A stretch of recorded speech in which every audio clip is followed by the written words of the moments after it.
नवीन income tax 2025मध्ये जर तुमचं income 12 lakh रुपये असेल तर किती टॅक्स द्यावा लागेल हे आज आपण बघणार आहोत. कारण का बरेचशा लोकांना कन्फ्युजन आहे की ओल्ड ॲक्टमध्ये काय होतं आणि नवीन ॲक्टमध्ये काय होतं. तर पहिला व्हिडिओ तुम्ही नक्की बघा. हा सेकंड पार्ट आहे आणि अजून एक पार्ट येणार आहे, तिसरा पार्ट. सो या व्हिडिओमध्ये if your income is 12 lakh और 12,75,000 तर काय होईल हे आपण बघणार आहोत. त्याचे टॅक्स कॅल्क्युलेशन कसे असतील, रिबेट किती मिळेल, काय काय कंप्लायन्सेस करायचे, सगळं डिटेलमध्ये सांगणार आहे. व्हिडिओ शेवटपर्यंत नक्की बघा. सो या व्हिडिओमध्ये स्पेशल फोकस असणार आहे की न्यू ॲक्टमध्ये टॅक्स रेजिम काय असणार आहेत, रिबेट कसा मिळेल, what about standard deduction and real example. So basically this video is mostly for salaried people because they are confused ki what is going to happen in a new act and the old act. So first thing let me tell you, slab rate तेच आहे जे income tax act 1961 मध्ये होते. Again this is the by default scheme, ह्याला आपण म्हणतो alternate tax regime. This is the by default scheme. So up to first 4 lakh rupees तुम्हाला कुठला टॅक्स द्यायची गरज नाही आहे. 4 लाख टू 8 लाख जो डिफरन्स आहे त्याच्यावर तुम्हाला द्यायचा आहे 5%. देन 8 लाख टू 12 लाख जो डिफरन्स आहे त्याच्यावर तुम्हाला द्यायचा आहे 10% टॅक्स. ओके, हा टॅक्स डिफरन्सवर असतो. Okay, so like 4 lakh to 8 lakh difference is 4 lakh into 5%, so 20,000. Then 8 lakh to 12 lakh difference is 4 lakh into 10%, 40,000.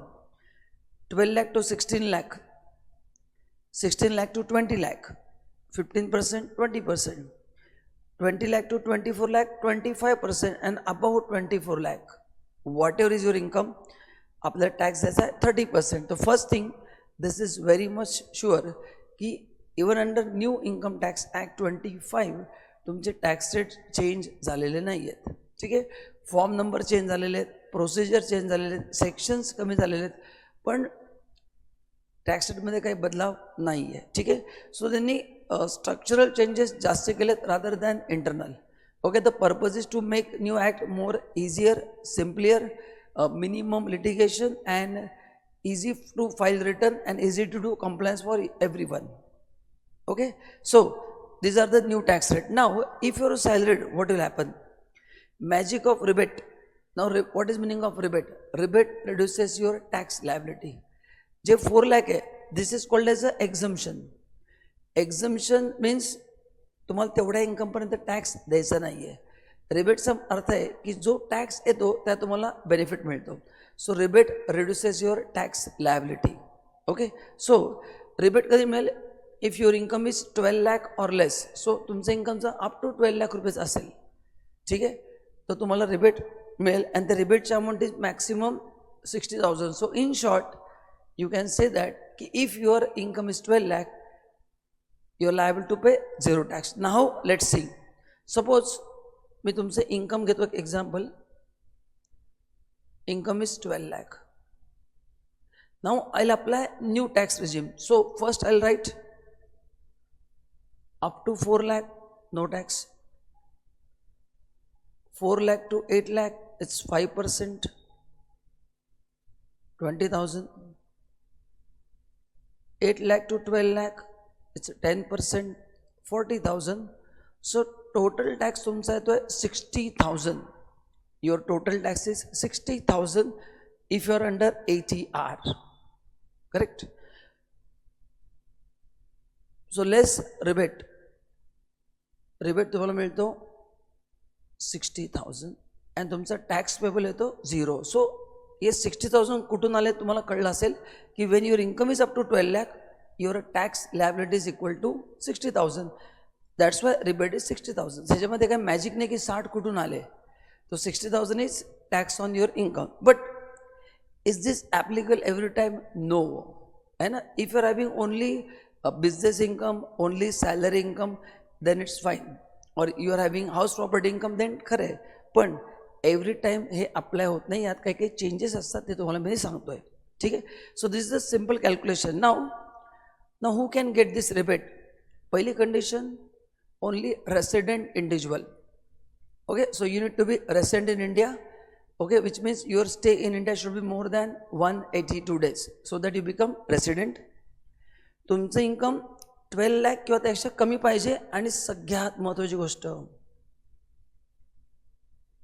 यामध्ये स्पेशल इन्कम एक्सक्लूड केलं जातं. म्हणजे काय लक्षात घ्या, तुमचं जे इन्कम आहे, let's say your income is 12 lakh. Okay, so in general rebate is 60,000. But या इन्कमला आपण 2 पार्टमध्ये डिवाइड करतो. If you are getting some special category of income, ज्याला म्हणतो स्पेशल इन्कम, लाईक तुम्ही जर शेअर्समध्ये डील करत असाल तर तुम्हाला शॉर्ट टर्म गेन होतो. तो short term gain under section 111A, long term capital gain under section 112, long term capital gain under section 112A, and lottery income.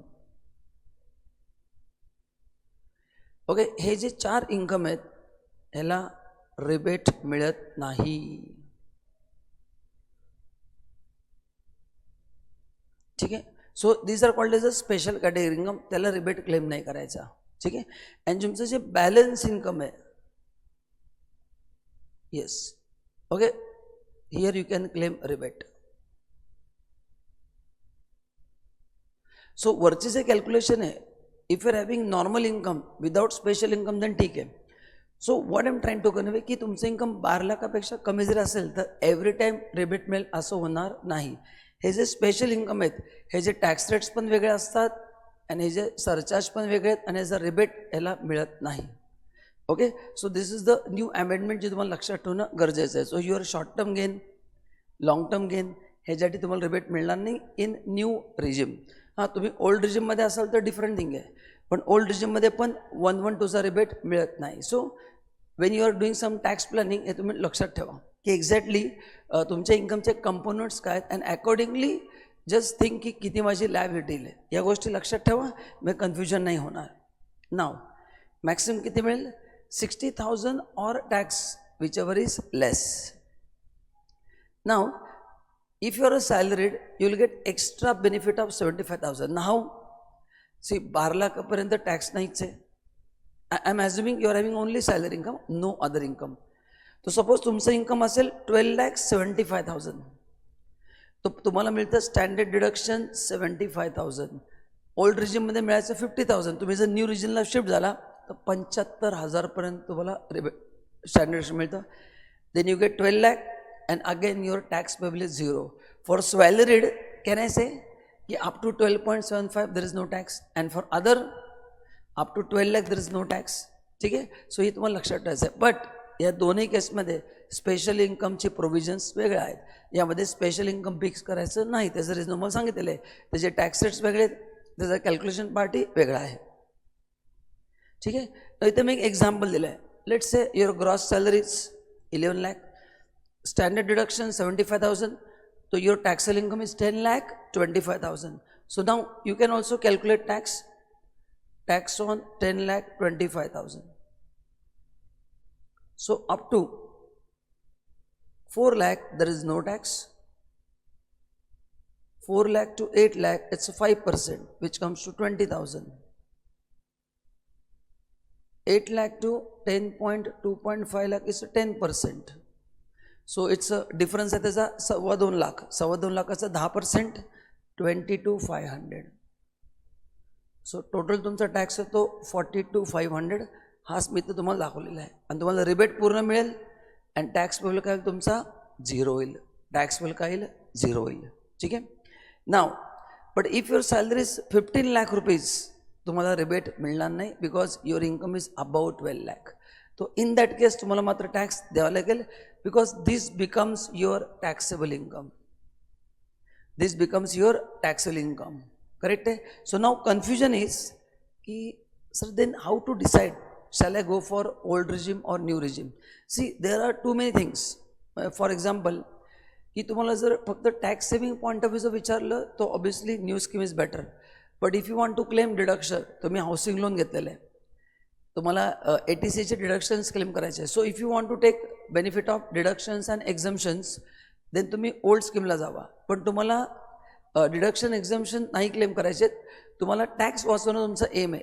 दोन्हीकडनं tax वाचतोच, पण न्यू स्कीममध्ये टॅक्स सेव्हिंग जास्ती होतं. तुम्ही घरी ट्राय करून बघा, जास्ती बेनिफिट न्यू स्कीममध्ये. So if you want to do think only from tax planning point of view, फक्त मला टॅक्स वाचायचं बाकी काही नको आहे, ते new scheme is always better. So there is no perfect answer. तुम्हाला दोन्ही स्कीममध्ये वर्किंग करावं लागेल अँड अकॉर्डिंगली डिसाईड करावं लागेल. ठीक आहे. सो तर तुम्हाला 3 महत्त्वाचे नंबर लक्षात ठेवायचे आहेत. पहिला, 4 लाख रुपीजपर्यंत तुम्हाला new as per finance act, जो नवीन ॲक्ट आहे 25, 4 लाखापर्यंत काही टॅक्स नाही आहे. देन नॉर्मल लोकांना 12 लाखापर्यंत टॅक्स नाही. And if you are salaried for 12.75 तुम्हाला टॅक्स द्यायची गरज नाही आहे. फक्त ह्या पार्टमध्ये सगळ्यात इम्पॉर्टंट तुमच्यासाठी काय आहे की 12 लाखमध्ये स्पेशल इन्कम काउंट करायचं नाही. ओके, कारण त्यामध्ये तुम्हाला रिबेट मिळत नाही. त्याचे टॅक्स कॅल्क्युलेशन वेगळे असतात, त्याचे स्लॅब रेट्सही त्याचे कॅल्क्युलेशन वेगळे असतात. ते तुम्हाला मी नंतर करून दाखवणार आहे. ठीक आहे. So this is the learning part in this video. I hope you have enjoy this video. फक्त तुमचं जे इन्कम आहे त्याप्रमाणे प्लॅनिंग करा आणि हे जे तुम्हाला मी थेरॉटिकल सांगितलं ते तुम्ही आमच्यावर प्रॅक्टिकली लर्न करू शकता. आपले इन्कम टॅक्सचे खूप छान कोर्सेस आहेत, GSTचे चांगले कोर्सेस आहेत, ज्यामध्ये तुम्ही कॅल्क्युलेशन कसं करायचं, कंप्लायन्स कसं करायचा, नवीन इन्कम टॅक्स ॲक्ट जो आहे 1925 त्यामध्ये फॉर्म चेंज झालेले आहेत आणि बऱ्याचशा गोष्टी चेंज झालेल्या आहेत. सो तुम्ही ओल्ड जे तुम्हाला माहिती जरी असेल तर तुम्हाला थोडं तर ट्रेनिंग घ्यावंच लागणार आहे. So we can help you with that to give you latest updated training. सो आपल्या इन्स्टिट्यूटला व्हिजिट करा आणि एकदा माहिती घ्या आपल्या कोर्सची. आणि तुम्हाला जर अजून जर माहिती पाहिजे असेल तर एकदा व्हिजिट करून तुम्ही आपला कोर्स जॉईन करू शकता. तर मित्रांनो, thank you so much. Video like करायला विसरू नका आणि तुमच्या मित्रांबरोबर शेअर करा आणि एकदा इन्स्टिट्यूटला नक्की व्हिजिट द्या किंवा फोन करून तुम्ही माहिती घेऊ शकता. Thank you so much. पुढचा जो व्हिडिओ असणार आहे it's on HRA TDS allowances and filing tips as per new act which is 2025. Thank you so much and bye bye.